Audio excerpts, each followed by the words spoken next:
आप सभी को नमस्कार, प्रणाम, जोहार। आज एक ज़रूरी वार्ता के लिए हमने इस प्रेस कॉन्फ्रेंस को बुलाया है और हम आज फिर से जो है झारखंड के नवनियुक्त डीजीपी श्री अनुराग गुप्ता जी पर हम बात करेंगे, जिसपे कि झारखंड मुक्ति मोर्चा का भी डिफेंस आया है, हम उस पर बात करेंगे। तो इस चर्चा को मैं 3 पार्ट में डिवाइड करता हूँ। सबसे पहले जो अनुराग गुप्ता की नियुक्ति हुई है उस पर हम चर्चा करेंगे और मैं कल हमारे प्रदेश अध्यक्ष आदरणीय बाबूलाल मरांडी जी ने हालांकि इस बात को कहा था, मैं बस थोड़ा सा उसको एलाबोरेट करूंगा, थोड़ा सा डिटेलिंग में जाऊंगा ताकि कॉन्टेक्स्ट एक अच्छा बन पाए। दूसरे पार्ट में सुप्रियो भट्टाचार्य जी का जो डिफेंस आया है उसको हम काउंटर करेंगे कि किस तरह उन्होंने झारखंड की जनता को भ्रमित किया। और तीसरे पार्ट में अगर आपके कुछ क्वेश्चंस हो तो हम उस क्वेश्चंस को जो हम लेंगे।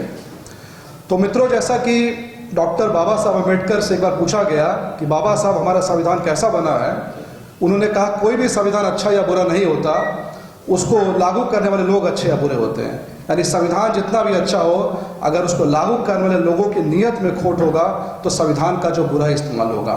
यही खोट हमें झारखंड में देखने को मिल रहा है। पिछले प्रेस कॉन्फ्रेंस में हमने इस बात को कहा था कि ऐसा लगता है कि झारखंड में रूल ऑफ लॉ जो है वो है ही नहीं और यहाँ पर एक अपना अलग कानून चल रहा है जिसको ना संविधान से कोई सरोकार है, ना भारत के किसी कानून से कोई सरोकार है। डीजीपी की जो नियुक्ति हुई है, इस पूरे के पूरे डीजीपी की नियुक्ति का जो बैकग्राउंड है, उस बैकग्राउंड को बस मैं थोड़ा चंद शब्दों में इसकी चर्चा कर दूं। हमारे देश में आज़ादी के बाद से हमेशा इस बात पर चर्चा हुई है कि जो पुलिस है, पुलिस के काम में एक रिफॉर्म आना चाहिए, क्योंकि पुलिस के काम में बहुत सारी गड़बड़ियाँ हैं, बहुत सारी खामियाँ हैं।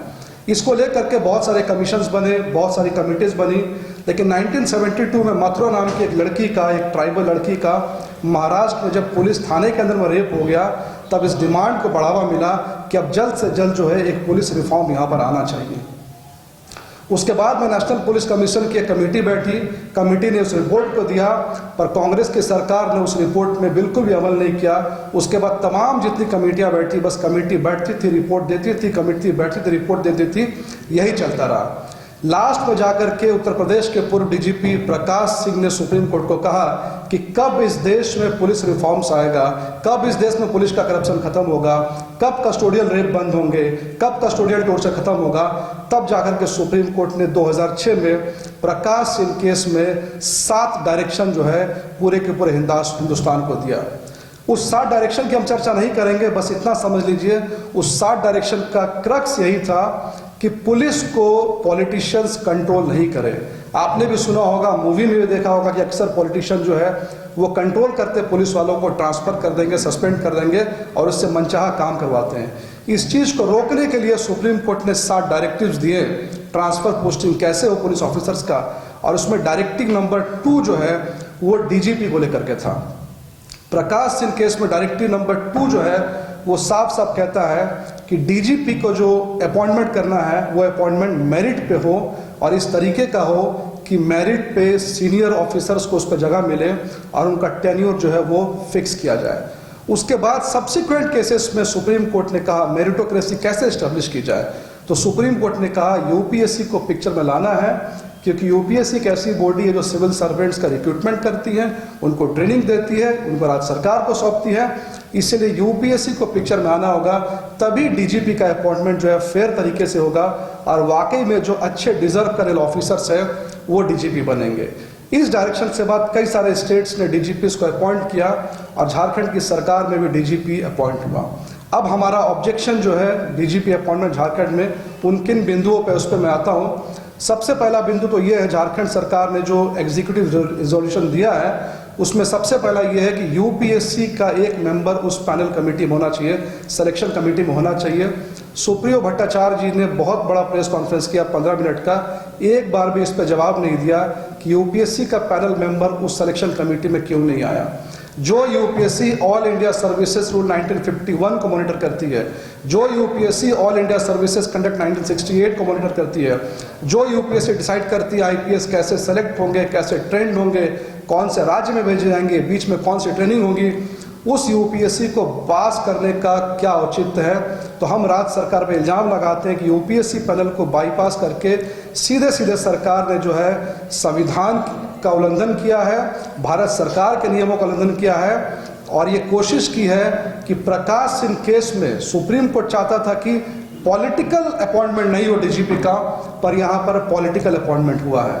नंबर 2, सुप्रीम कोर्ट ने प्रकाश सिंह केस में कहा कि ऐसे डीजीपी को अपॉइंटमेंट किया जाए जिनका रिटायरमेंट टेन्यूर कम से कम 6 महीने का हो, यानी उनका टेन्यूर अगर 1 साल है तो आप उसको अपॉइंट कीजिए, 8 महीने अपॉइंट कीजिए। पर झारखंड में वर्तमान जिस डीजीपी को अपॉइंट किया गया उनका रिटायरमेंट एज 4 महीने बचा हुआ था, लेकिन झारखंड सरकार ने बड़ी चालाकी से इस 4 महीने के क्लॉज को बाईपास करने के लिए जो एग्जीक्यूटिव रिजोल्यूशन दिया उसमें कह दिया रेट्रोस्पेक्टिव, यानी ये आज से नहीं, ये पीछे से लागू होगा। यानी इस नियम को लागू करके आप किसी 70 साल के आदमी को भी आप कल को डीजीपी बना देंगे और कहेंगे कि आज से 10 साल पहले से ये लागू होता है और उस समय इनकी उम्र जो है वो 60 साल थी। यानी सुप्रीम कोर्ट के डायरेक्शन को वॉलेट करने के लिए नायाब तरीका, एक इनोवेटिव तरीका झारखंड सरकार ने ढूंढा।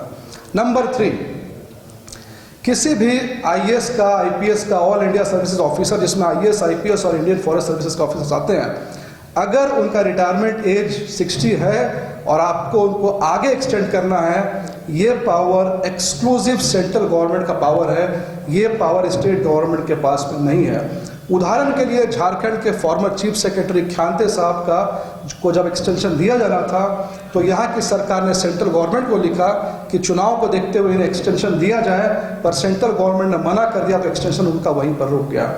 यहाँ झारखंड की सरकार ने कंप्लीटली सेंट्रल गवर्नमेंट से इस एक्सक्लूसिव पावर को लेते हुए अपने मन से डिसाइड कर दिया कि यहाँ पर इनको क्या करना है। जो वर्तमान डीजीपी है, इनका जो रिटायरमेंट है जो बढ़ाने का निर्णय इन्होंने खुद से जो वो ले लिया। इसके बाद सबसे लास्ट में और सबसे आखिरी में सुप्रीम कोर्ट ने प्रकाश सिंह केस में इस बात को कहा था कि अगर कोई सरकार यूपीएससी को बाईपास करती है, खुद से कोई नियम बनाती है, तो उनको वो एक्ट बनाना होगा।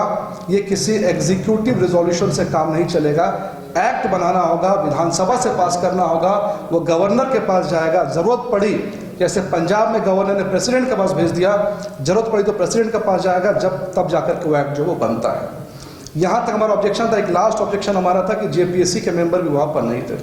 अब मैं आता हूँ सुप्रियो भट्टाचार्य जी ने जो डिफेंस दिया है, 15 मिनट का लगभग उनका प्रेस कॉन्फ्रेंस है। 15 मिनट में उन्होंने लगभग सारा टाइम हमारे आदरणीय अध्यक्ष बाबूलाल मरांडी जी के ऊपर में निजी रिमार्क्स करना, पर्सनल रिमार्क्स पास करना, हार गए हैं, कैबिनेट में दर्जा नहीं मिला, असम, मध्य प्रदेश, बंगाल यही घूमते रहे। और हमारे डिफेंस में उन्होंने सिर्फ और सिर्फ एक डिफेंस दिया कि अन्य राज्यों में भी ऐसा हुआ है डीजीपी नियुक्त, इसलिए हमने इसको किया है। अब हम इसका काउंटर डिफेंस आपको देंगे।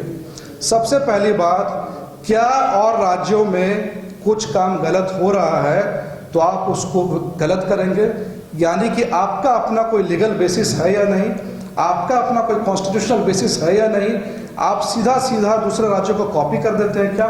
ठीक है, अगर आपका यही स्टैंड है कि हम दूसरे राज्यों को कॉपी करेंगे, तो दूसरे राज्यों के अच्छे कामों को आप क्यों नहीं कॉपी करते हैं? मध्य प्रदेश में 2 रिवर को इंटरलिंकिंग करने का प्रोजेक्ट चालू हुआ, आपने ये क्यों नहीं किया? आंध्र प्रदेश स्वर्ण आंध्र प्रदेश की बात कर रहा है, आपने ये क्यों नहीं किया? महाराष्ट्र में पूरा का पूरा कैबिनेट पेपरलेस हो गया, आपने ये क्यों नहीं किया? लेकिन जहां आपको अपने गलत कामों का डिफेंस करना पड़ेगा, वहां आप दूसरे राज्यों का एग्जाम्पल लेंगे। और यहाँ एग्जाम्पल भी आपने जो है गलत लिया है, क्योंकि दूसरे राज्यों में ऐसा नहीं हुआ। मैं आपको बताता हूँ। सबसे पहले हम बात करेंगे किस तरह सुप्रियो भट्टाचार्य ने उत्तर प्रदेश का एग्जाम्पल दिया, और उत्तर प्रदेश में ऐसा नहीं हुआ है, इसको मैं थोड़ा सा चर्चा करता हूँ।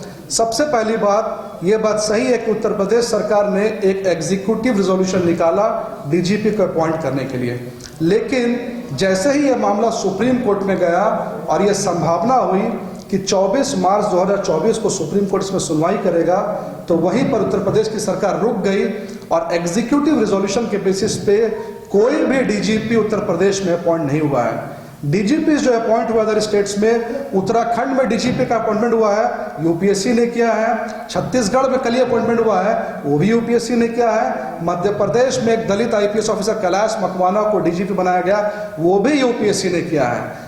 2 राज्य जिसमें गड़बड़ी सुप्रीम कोर्ट ने पकड़ा है, उसमें एक पंजाब आम आदमी पार्टी और एक वेस्ट बंगाल है। वेस्ट बंगाल की सरकार को सुप्रीम कोर्ट ने इतनी बार फटकार लगा, ये कहा कि बार बार आप एक ही रिट लेकर के क्यों आते, जब हमने कह दिया कि जो डीजीपी का अपॉइंटमेंट है वो एक पूरे के पूरे तरीके से होगा। तो उत्तर प्रदेश सरकार ने एग्जीक्यूटिव रिजोल्यूशन पास किया पर उसमें कोई एक्शन नहीं लिया, नंबर 1। नंबर 2, झारखंड में जो एग्जीक्यूटिव रिजोल्यूशन आया, इसको रेट्रोस्पेक्टिव इफेक्ट दिया गया। उत्तर प्रदेश के उस एक्ट में ऐसा रेट्रोस्पेक्टिव इफेक्ट यानी पीछे से अप्लाई का कोई भी ऐसा प्रोविजन जो है नहीं दिया गया। नंबर 3, उत्तर प्रदेश सरकार ने यूपीएससी पैनल को बाईपास नहीं किया, पर झारखंड में जो हुआ है उसमें यूपीएससी पैनल को जो है पूरी तरह से बाईपास कर दिया गया। नंबर 4, उत्तर प्रदेश सरकार में कहीं पर भी अपने से स्टेट के मर्जी पर किसी ब्यूरोक्रेट को एक्सटेंशन नहीं दिया गया एज का, रिटायरमेंट एक्सटेंशन, पर झारखंड ने पूरी तरह से बाईलॉज को पास करते हुए सेंट्रल गवर्नमेंट का यहाँ पर एक्सटेंशन जो है वो दे दिया है। इसलिए हम यहाँ पर झारखंड सरकार से मांग करते हैं कि संविधान का सम्मान करते हुए, देश के कानून का संविधान सम्मान करते हुए, ऑल इंडिया सर्विसेज को 1951, ऑल इंडिया सर्विसेज कंडक्ट 1968 का सम्मान करते हुए झारखंड में जो डीजीपी बनाया गया उनको तत्काल जो बर्खास्त करे और संवैधानिक रूप से किसी नए डीजीपी को अपॉइंट करे। इसके बाद बार बार जेएमएम की तरफ से ये आना कि हम जीत गए हैं इसलिए ऐसा कर रहे हैं, हमें जनादेश मिला है, तो आपको जनादेश जो है जिस संविधान ने दिया है उस संविधान ने जनादेश को तोड़ने के लिए संविधान नहीं दिया है। आपको जनादेश इसलिए मिला है कि आप लीगल फ्रेमवर्क के अंदर काम करें, कॉन्स्टिट्यूशनल फ्रेमवर्क के अंदर काम करें और कोई भी ऐसा फैसला लें जो कि संविधान हो। कल को आपकी मर्जी होगी कि आप झारखंड को इस्लामिक स्टेट बनाना चाहते हैं तो आप ऐसा नहीं कर सकते हैं। यहाँ पर संविधान है, सेंट्रल गवर्नमेंट है जो आपको हर जगह करके रोकेगा।